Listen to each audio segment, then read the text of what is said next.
रघुनंदन के अनुसार वर द्वारा कन्या को स्त्री के रूप में ग्रहण करने की स्वीकृति विवाह है। हिंदू धर्म में कन्या विवाह की पक्षकार नहीं होती। पक्षकार कन्या का पिता तथा वर होता है, जिसको दान में कन्या दी जाती। हिंदू विधि में कन्या के स्वामित्व का पूर्ण अधिकार उसके पिता अथवा संरक्षक को प्राप्त होता है। हिंदू विवाह एक संस्कार माना जाता है जो कन्या के पिता द्वारा करके दिया गया। एक प्रकार का दान है जो अत्यंत पवित्र एवं महत्वपूर्ण माना जाता है। विवाह धार्मिक अनुष्ठानों को संपन्न करके ही पूर्ण माना जाता है। हिंदू में विवाह को जन्म जन्मांतर का स्थायी संबंध माना जाता है जो कि किसी भी प्रकार समाप्त नहीं। मनु के अनुसार विवाह में कन्या एक ही बार दी जाती है और वह जीवन भर उस व्यक्ति को पत्नी के रूप में बनी रहती है जिसको वह दान में दी जाती है। हिंदू विधि में विवाह को एक धार्मिक अनुष्ठान के रूप में माना गया जिसे संपन्न करना प्रत्येक हिंदू का परम कर्तव्य। हिंदू विधि के विवाह को 10 संस्कारों में एक संस्कार माना गया है। अब हम इसके बाद जानेंगे विवाह की शर्त। हिंदू विवाह नियम 1955 की धारा 5 के अंतर्गत सबसे पहला है एक विवाह,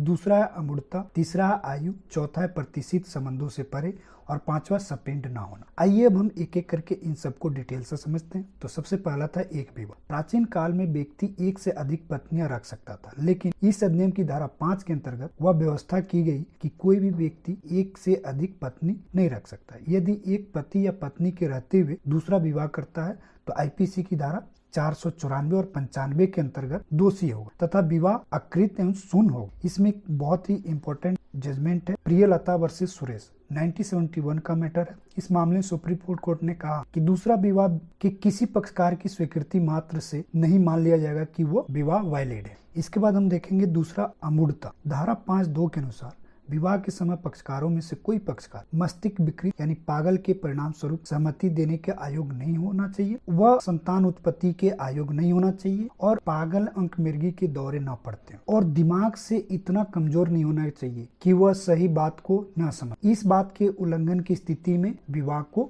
शून्य माना। इसमें एक बहुत ही इंपॉर्टेंट केस है अलका शर्मा वर्सेस अविनाश चंद्र 1991 का मैटर है। इस बात में कहा गया कि अगर कोई व्यक्ति विवाह की स्थिति को नहीं समझ पाता तथा संतान पैदा करने में असमर्थ है तो वह विकृचित यानी पागल माना जाएगा। इसके बाद हम तीसरा देखेंगे आयु। धारा 5(2) के अनुसार वर की आयु 21 वर्ष तथा वधु की आयु 18 वर्ष होना चाहिए। इन शर्तों के उल्लंघन की स्थिति में विवाह के पक्षकार अपराधी माने जाएंगे तथा धारा 18 के अनुसार 15 दिन का कारावास या 1000 रुपए का जुर्माना से दंडित किया जाए। दोस्तों मैं आपको यहाँ पे एक बहुत ही इंपॉर्टेंट बात बता दूं, अभी सेंट्रल गवर्नमेंट ने महिलाओं का जो आयु है उसको 21 वर्ष कर दिया है। इसके बाद हम जानेंगे चौथा प्रतिष्ठित संबंध से परे, यानी धारा 5(4) के अनुसार प्रतिष्ठित संबंध के भीतर आने वाले व्यक्तियों के बीच विवाह संबंध का निषेध कर दिया गया। धारा 3 में प्रतिष्ठित संबंधों की सूची दी गई है। इसके बाद हम पांचवा देखेंगे सपिंड न हो। धर्म शास्त्रों के अनुसार सपिंड विवाह संबंध निषेध ही नहीं पाप भी माना जाता। अपनी माँ, पुत्री, बहन, पुत्र वधू के साथ लैंगिक संबंध महापाप। अधिनियम की धारा 5(5) के अंतर्गत जब व्यक्ति एक दूसरे से सपिंड होते हैं तो उनके बीच विवाह वर्जित होता है। यह सपिंडता माता से ऊपर वाली परंपरा में 3री पीढ़ी तक और पिता के ऊपर वाली परंपरा में 5वीं पीढ़ी तक होता है। सपिंडता निम्न रूप से भी सम्मिलित है। सबसे पहला है सहोदर, सौतेले तथा सगा संबंधी, दूसरा है वैध तथा अवैध रक्त हो